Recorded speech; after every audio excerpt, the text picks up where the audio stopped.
Мен ошол учурда Теңирге мындай деп сыйынгам: ой эгедер Теңирим, сен өз кулуңа өзүңдүн улуулугуң менен күчтүү колуңду көрсөтө баштадың. Анткени асманда да, жерде да сен кылган иштерди кыла ала турган, сенин кудуретиңди көрсөтө ала турган Кудай жок.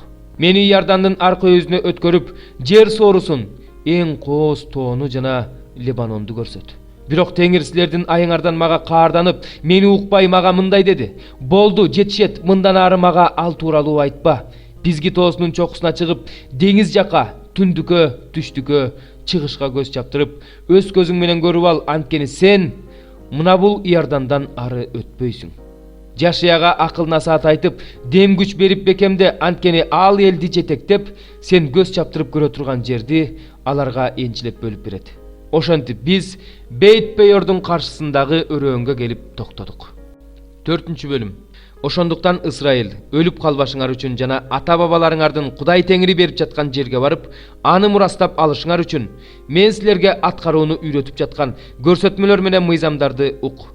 Мен силерге эмнени осуяттасам, ага эч нерсе кошпогула да, андан эч нерсе албагыла. Кудай Теңириңер берген осуяттарды аткаргыла. Теңирдин Баал-Пейорду эмне кылганын өз көзүңөр менен көрдүңөр. Баал-Пейорду ээрчиген адамдарды Кудай Теңириң силердин араңардан кырып жок кылды.